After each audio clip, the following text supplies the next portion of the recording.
It's Kellen, and today, you guys, get your pen and your pads. We got some more game. This is game for especially those looking to get into a new field. I want you to go check out this brother's YouTube channel. Man, Ghost, you'll see him on Instagram. He's petting tigers. He's over here doing things in the islands in the Caribbean. He's, showing you Mexico. He's doing all of this from his trucking career. And when I say trucking, I'm talking about he has his own authority. He's going to explain all that, what that means for you that don't know. But Ghost, welcome to the show.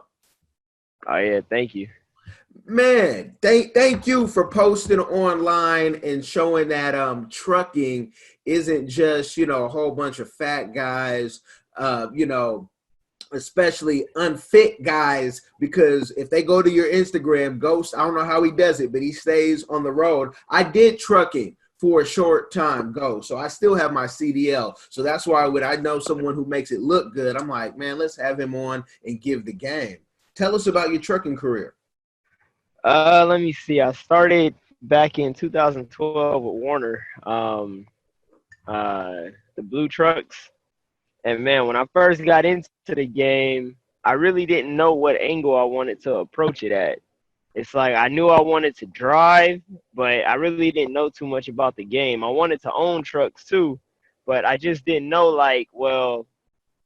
my biggest thing was I got to learn the truck, learn the industry before I can go out and buy it. I just don't want to buy something and then basically crash and burn. So I was there for about 6 months. Then I went to night transportation because everybody was like, go local. That's where the money's at. So I went there, but I ended up still being over the road. And then I left night because I was like, I want to own my own truck. Like, I don't like this company stuff. It's not paying enough money. And I went to FedEx. So I was at FedEx for about, I would say about 6 months. And then I went over to from FedEx. I tried getting a contract with him, but the contractor that was there, he was basically telling me that it would have been a conflict of interest, so he couldn't basically give me the keys to the game. So I got in good with the people in the office, and they told me once I got my authority to come back and talk to them, and they would give me basically a route.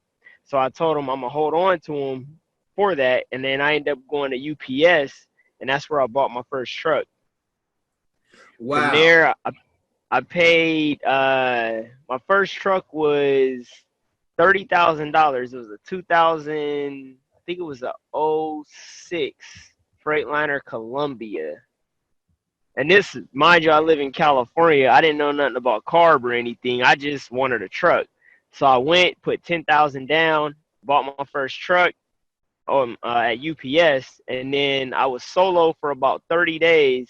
Then I teamed up with a guy that basically I knew from, it was like my uncle's friend, and then it was like a friend of a friend.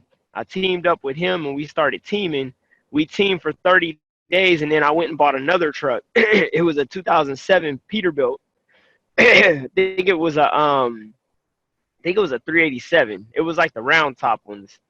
I bought that truck, and then I had two trucks. Basically, I put a brother, like two brothers inside it. They were like blood brothers, two Mexican dudes that were brothers, and basically I had two trucks on with UPS, and that's how I started building my fleet. Then I got hit with carb, and then I had to end up selling them because they weren't compliant for California. Sold them. Then I was like, well, let me really learn about this game because everybody was talking about load boards and stuff like that and having your authority. So I was like, let me lease on the Snyder because they have a load board, and that'll teach me how to use a load board and what that type of trucking was all about. Because you got mileage trucking and then you have percentage trucking. So I said, you know what? Let me go over to Snyder so I can learn about the percentage game. So I went over there and I did their lease purchase for a year. And I was about to take their truck off and put it under my authority, but I ended up going through a divorce. And then that's basically where I had to completely start over. So from there, started over. I ended up going company with UPS for about 6 months.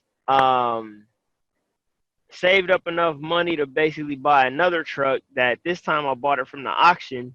And then to this day, I still have that truck.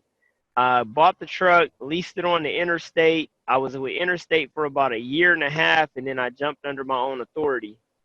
And it's been basically magic ever since.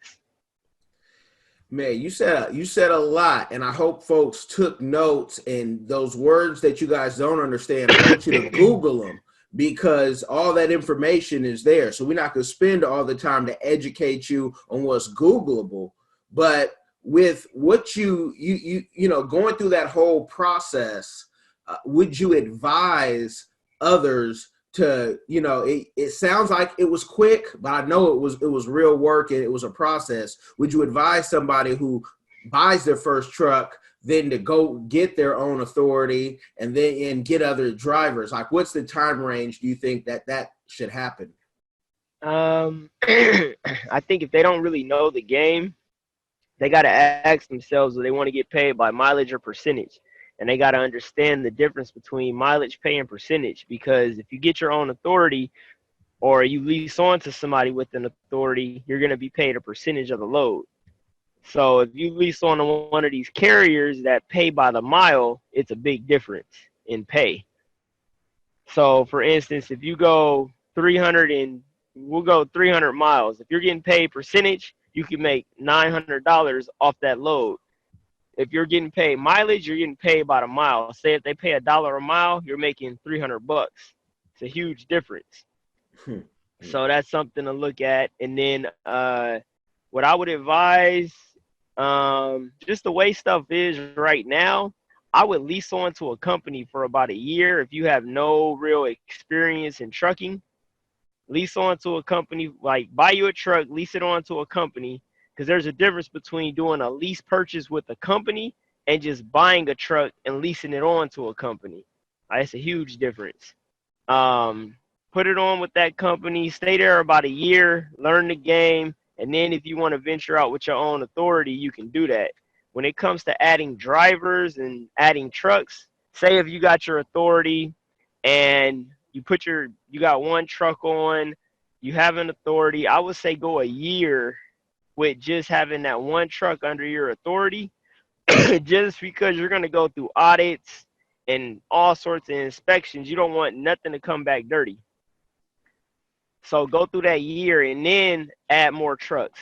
And as you add more trucks, you got to understand your back office is going to make or break your company. So you want to make sure you got a solid back office, either somebody back there or you back there maintaining the back office, because that's what's going to keep you basically compliant and in business. And you go in a lot about that back office, and it sounds like at one point you were doing it all yourself. And I'd be watching, I'm like, man, this brother's doing too much. He got 10 jobs doing it all himself. But what, as far as building out your team, what advice would you give the people to say, hey, make sure you have a CPA, or make sure you have this, this, and this? Who do you need on your team to make this happen and have it be smooth? I would say you need a good CPA for taxes and stuff like that. Somebody to do your bookkeeping. If you don't have like a wife or somebody at home that can really get in the trenches with you and help you, then I would go and look for somebody that professionally that does it, because it's a lot. Especially like for me, I got up to about 6 trucks. I think I was up to 7 trucks. Yeah, I was up to 7 trucks and I had little to no help. And that's what caused me basically to go under, because all my paperwork started getting behind. My payroll was getting behind. Everything basically became a snowball effect to the point I had to start over myself and I had to park my trucks.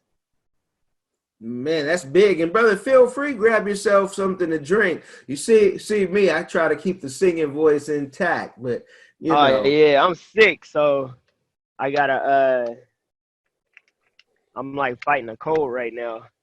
Okay, man. I'm God bless. I know that you got that superhuman strength, and it's not what majority of the country is dealing with.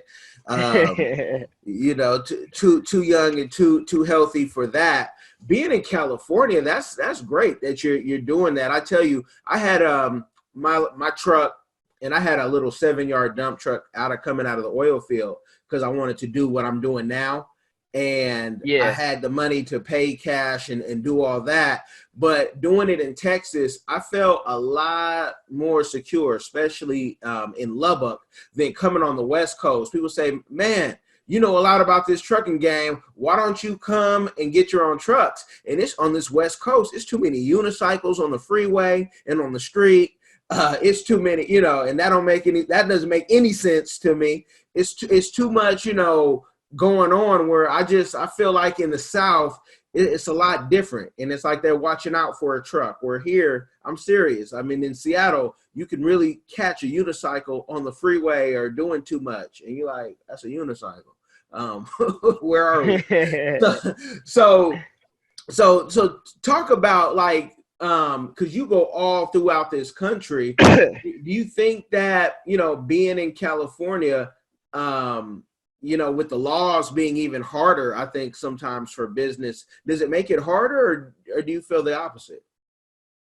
I think it's what you make it, to be honest. Being in Cali, it's not, we have a lot of strict and crazy laws, but at the same time, it's what you make it. So Okay. it's like, since I've been there, what I know now, I guess from back when I first became an owner up to what I know now, I would have never sold my trucks. Just knowing what I know now, I would have kept them. But at the same time, it's like, it's just growing pains.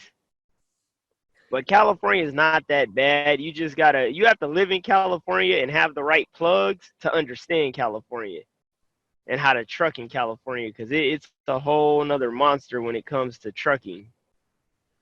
Okay. And so with all these buying of trucks, and I've seen you talk about it on YouTube, you like to own, because somebody will hear this and they'll say, oh, somebody was going to give me a truck yesterday. Maybe I should just run out and go do it.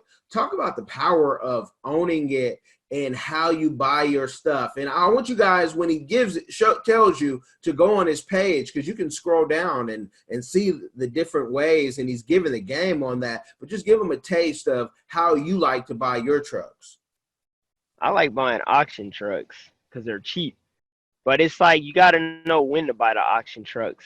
Like the first, I would say 4 months of the year is the worst time to buy from the auction because it's tax time.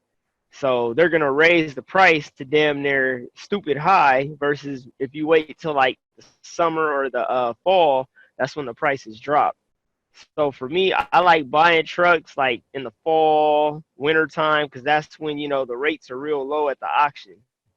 But if you buy an auction truck, you're going to have to put money into it.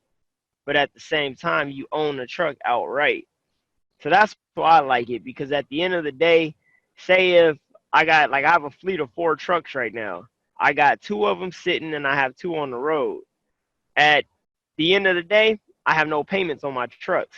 So if my drivers decide to jump ship, my trucks can park, and the only thing I got to pay for is either insurance or the parking spots that they're parked in. And that's a lot cheaper than having a truck note plus insurance plus parking. So Okay. that's why I like the auction. And then, I mean, yeah, they break down, but as long as you have a good mechanic and you understand the trucks, you won't have no issues. And what's the as far as dealing with drivers? I've seen your experience on YouTube, and I mean, drivers are going to be drivers. People are going to be people.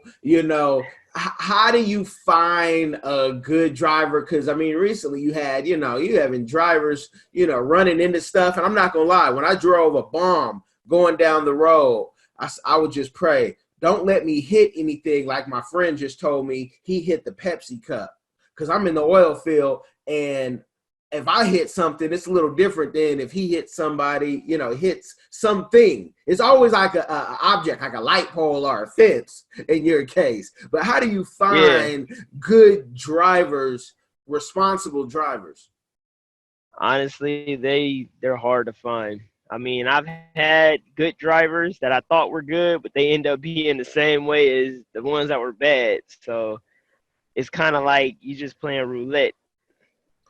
Man, Kind of got okay. to take what you get and hope that this driver is good. I've had drivers that were really good, but found out they were selling fuel. So I mean, they Wow. were one hell of a driver, but the man was selling my fuel, and it's just like, wow, really?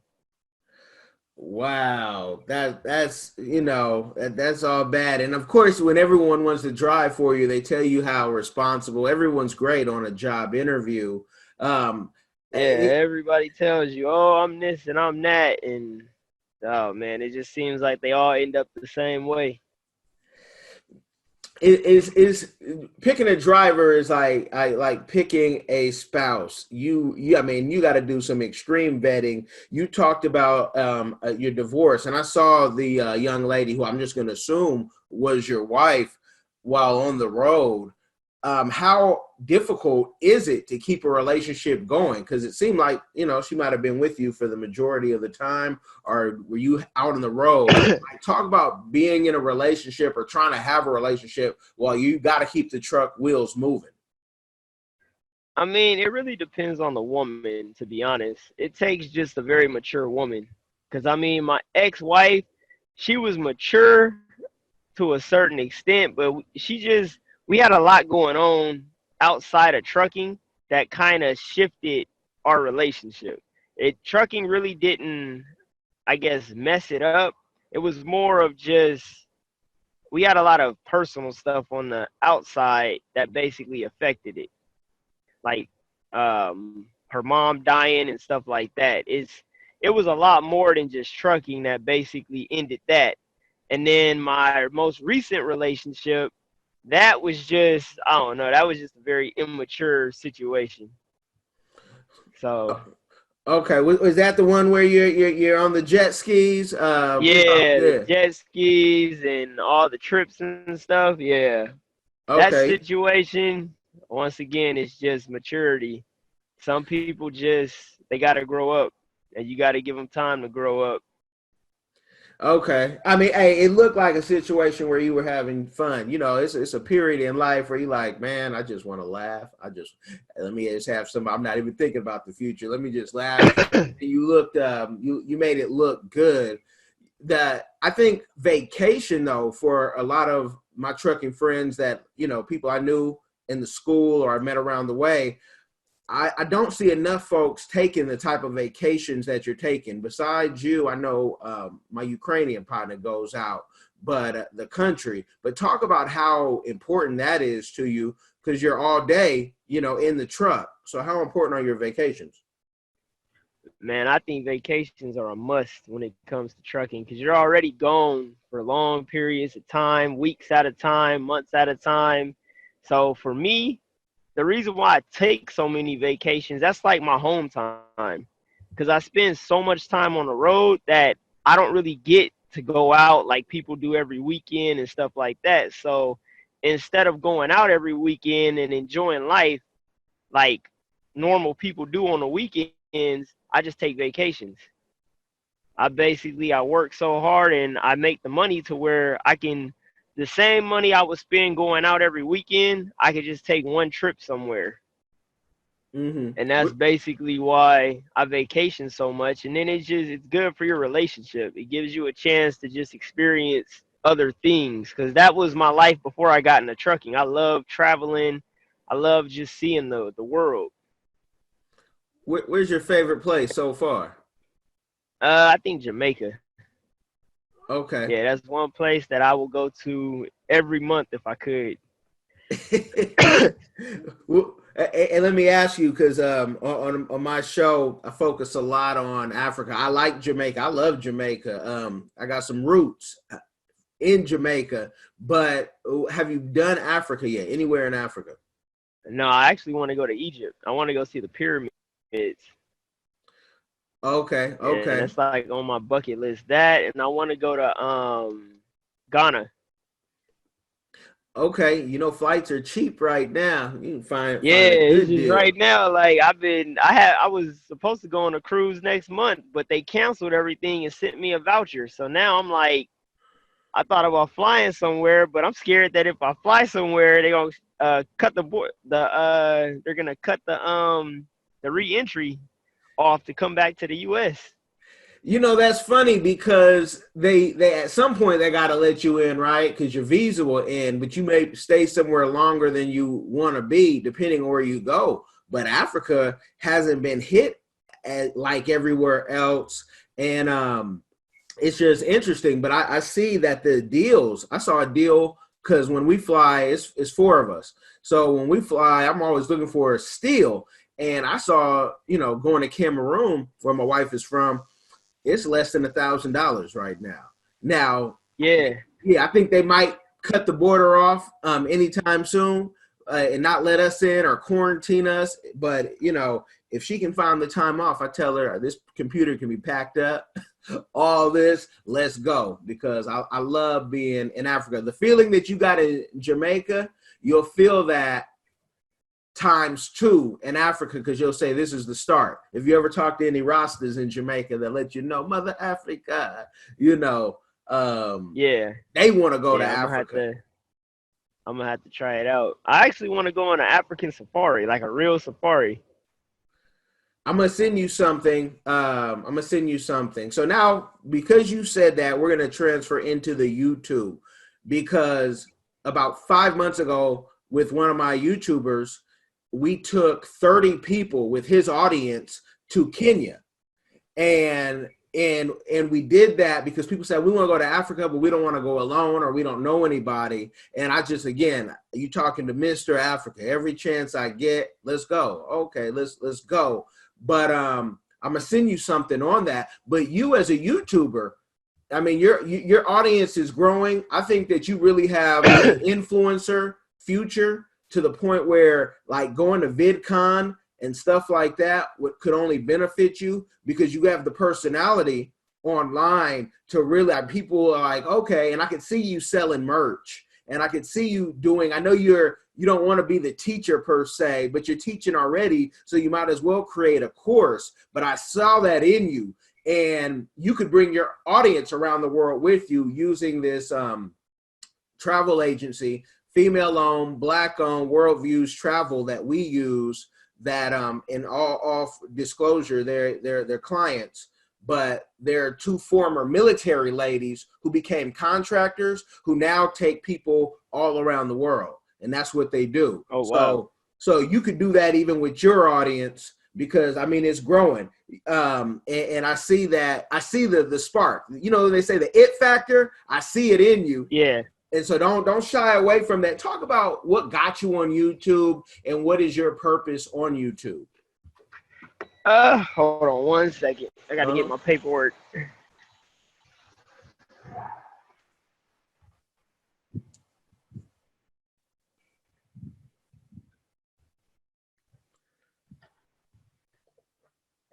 Thank you. Oh, okay.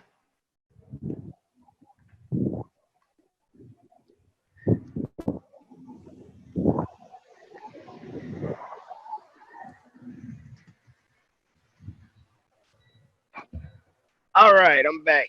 All right.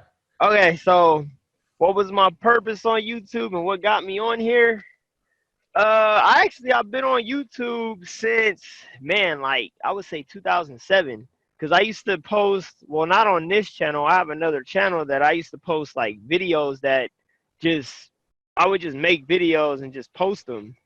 And when I got into trucking, I told myself that I wanted to get into trucking and actually make, I guess, tell my story about, just my life and just getting into this industry. I didn't know that, it was going, I guess my channel was going to grow the way that it did, because I just got on there just to drop videos and just show a little glimpse of, my life and what I like doing. So I got on, I guess, YouTube because I liked it at the time. And then with trucking, I figured it's a good way to just keep me busy and keep me occupied while I'm on the road. like on my downtime, I could just drop a video, talk about something, and I take a trip. I could post it too, and I don't know. I guess it just grew from there. Okay. Do you ever feel like the pressure of I have to create content or I'm going to do this for the audience? Sometimes I do. Like I want to make more videos, but I be so busy that like I forget. Like I want to be like them YouTubers that are dropping content every single day, but I mean it's just as hard when I got like so much going on. Maybe in the future, because I told myself I'm gonna get off the truck by the end of the year, and I'm gonna just put somebody in my trucks, and I'm gonna just sit at home. Then I can be able to make more content. Okay. And don't shy away from, finding somebody, even if they're overseas, where you can just make the content, let them edit it up. And, it's just put money into it. And then they can send it back to you. YouTube actually has a process for some accounts now where others can upload for you without them being able to affect your whole account. So you give them permissions. So Oh wow, I never knew that. Yeah, and which was the thing that only MCNs, multi-channel networks, could do or had access to, but nobody needs a multi-channel network right now. That's the game right there on that. Somebody call you, say be part of a multi-channel network, tell them, man, I saw this podcast, this YouTube, it doesn't make sense to do at this point because YouTube has just changed the game. But also your Instagram, is popping as well. And I just want to know what filters you use on that because it's like every picture is a classic. My Instagram, I need to actually post more on there. I post a picture like once a month. Or my filters, I use the Instagram filters. I just basically I use the filter, then I guess screenshot it and then filter it again. Okay. It's pretty simple. Okay, it's class. It might be the Tigers. It might be how you put it together. But it's a thing where I'm telling you, you got something there because brands. When you think about trucking, you don't think about young folks. You don't think about fit folks. You don't think about folks who are going to show you the world. And there are other, there are big trucking YouTube channels. But I haven't seen it like the way you put it together and talking about even the ownership. And being open about, man, this is, this is a headache, and I know sometimes in any business, folks can get down. And I tell you, when you get down, I want you to turn around and be like, wait, hold on, look what I put together. And would I rather be working for that UPS, that Warner again, or would I rather be doing this? Yeah, that's very true. Yeah, because I had to tell myself that when I decided to shut my company down after all the stuff that was going on, I was like, I could go back and be with one of these companies, or I could just push through it. And I said, well, I'm gonna just push through it because I can't work. I can't go back to what I used to do because it's just not the same. Yeah, and people don't. I mean, they're gonna see you. And they're not going to pay you what you're worth. You know that because you're invaluable. And it's to the point where do I want to listen to anybody give, when I know already the game, how can I go back to being taught and spoken to like crazy and, hey, you got to be here and you got to be there. So, I mean, you've created multiple streams, even with the YouTube, that's a stream that can only grow. It's on you. Besides, that was my thing too. I got equipment now that I own, so it's like I told myself only thing I can do is just go forward. Yeah, besides trucking and travel, are there other businesses that you have or that you are looking to, own? I have a car dealership too. That's actually what I was doing before I got into trucking. I had like a small dealership that I ran. I actually ran it out of my grandma's house. And from there I ended up buying a small little lot And that's been basically another form of income for me. Because my grandma, she used to get pissed because I would have like 6, 7 cars parked at her house. And she'd be like, if you don't come move this, you know what? Get it out of my yard. It's making everything look ugly. And then the neighbors used to complain that all the cars was an eyesore to the neighborhood. And yeah, it was crazy. And what city was that in? Pomona. Okay. Where's the entrepreneur spirit? Where do you get it from? My dad. All Yeah, right. I get it from my dad because he was in the military, but after the military, he got out because he was an air traffic controller. He got out and he became a diesel mechanic and just a regular mechanic. So he never worked for anybody after that. And he always told me that he can't do it. So I used to, like, in the summer times when I was little, I used to like go help him work on cars, help him basically pick cars up from the auction. He would pick them up from the auction, fix them up, and then flip them. So that's kind of where I got the whole vibe of going to the auction and buying stuff from the auction was from him. Because he opened up my eyes to basically, well, this is where the car dealerships go to get their stuff. So why am I, like, he always told me never own or never deal with the middleman. If you can cut the middleman out, then that's when you'll make the real money. So that's why that's been like my whole logic of just business and everything else is cutting the middleman out. That's why I have my trucking company. Like, I have a production company too that I make videos and stuff like that. Well, doing the videos and all that, I was like, well, let me be the dude that also supplies, like, because I used to do like car shows and bike shows. So I'm like, well, these people need cars. They need sound system, rims, stuff that'll make them look good. Let me be the guy that they go to instead of going to all these different people. So I basically structured my business to basically cut the middleman completely out. I can give you the car, the rims, the sound system, everything all at once, and you can go to just a one-stop shop. Oh, wow. So then I realized, well, how's all that getting to me is getting to me in trucks. So now let me look into the trucking industry and see what this is all about.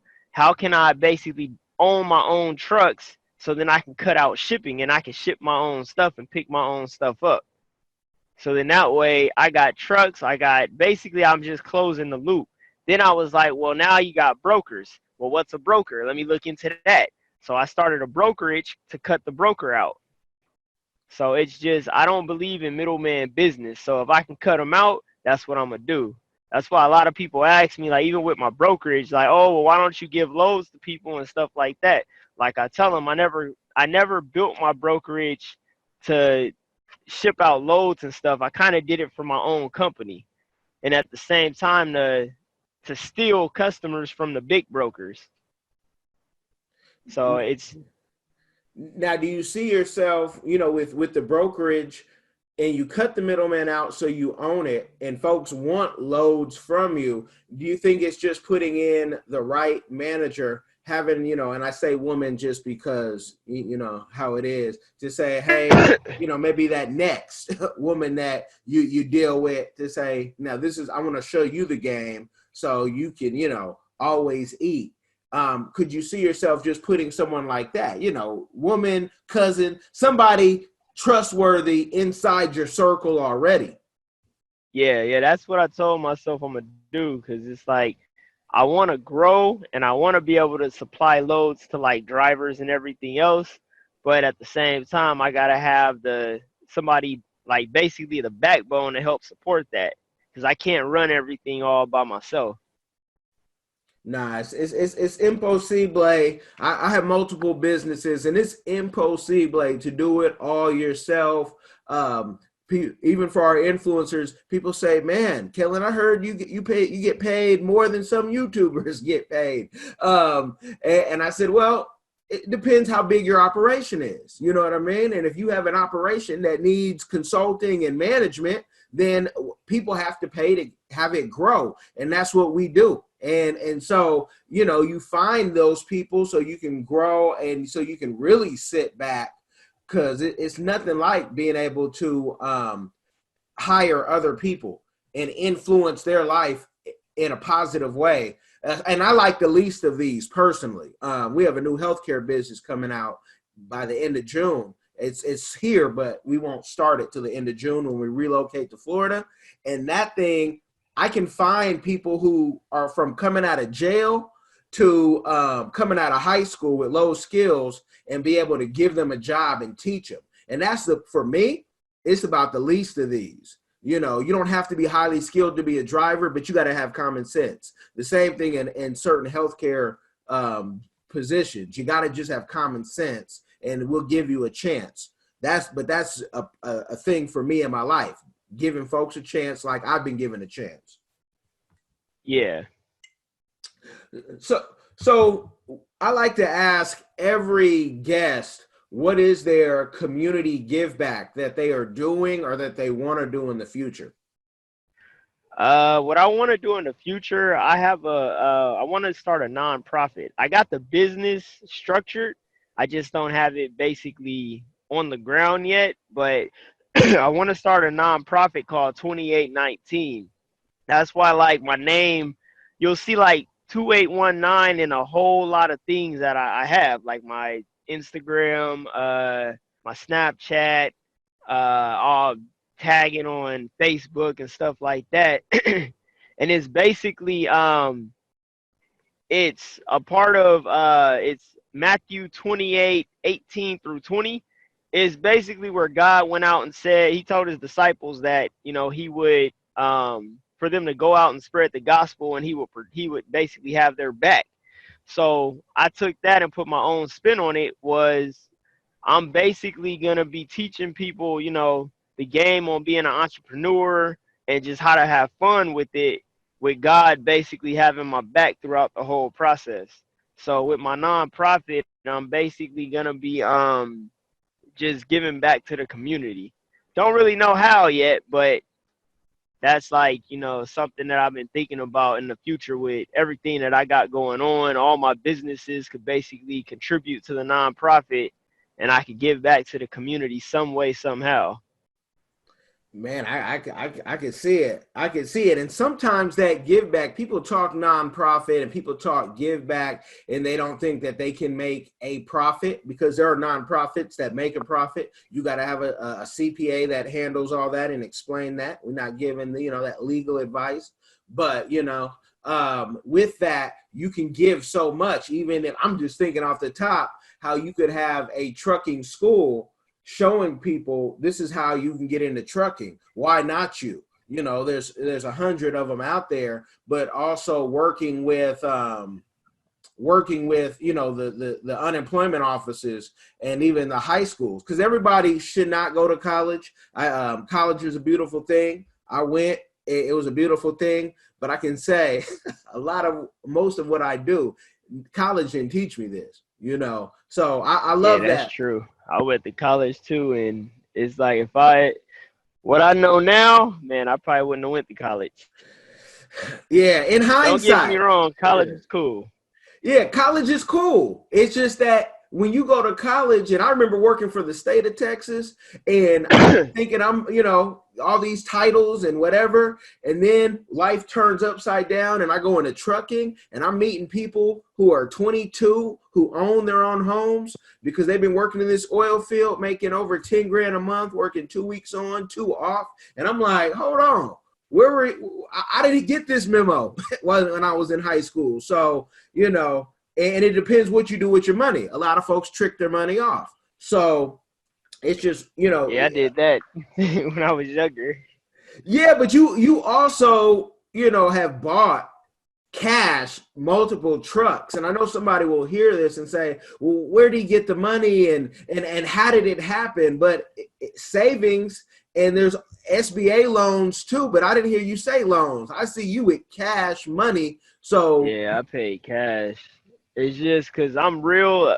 A lot of people think like I'm real, like, how can you say it? I ball on a budget. Like, I'm really good with saving, and I know how to move money. So it's like, I'd rather pay. I have credit. I mean, I have a credit card that I call the devil, because it's the devil. Like, whatever I spend on it, I got to pay it back in 30 days, and it has no limit. So it's just like, that's like, and if I'm in dire straits, I'll swipe it. but I don't like using my credit. I rather pay cash because I just feel like my credit's for emergencies. And for me, I just like saving money. I save money and I just know how to budget and manage it. So and not everybody knows how to do that. So that might be part of the courses and what you do, just showing them that. Just kind of like if you ever watch Dave Ramsey, his envelope system is not rocket science, but it's worked for tens of thousands, if not more, of people. So you got something that I want people to go see. Still Hogging, Still Boss Hogging TV. All the links are going to be in the description box, people. I want you to check it out to get more of the game. Make sure you subscribe and follow the brother, and reach out to him with your educated questions. If you ask too many, that turns his consultant hat on, and you got to pay for that. So brother, we're gonna talk. We're gonna talk off air, but I want everyone to like, share, subscribe, and I want to thank you for coming on. oh yeah, you're welcome.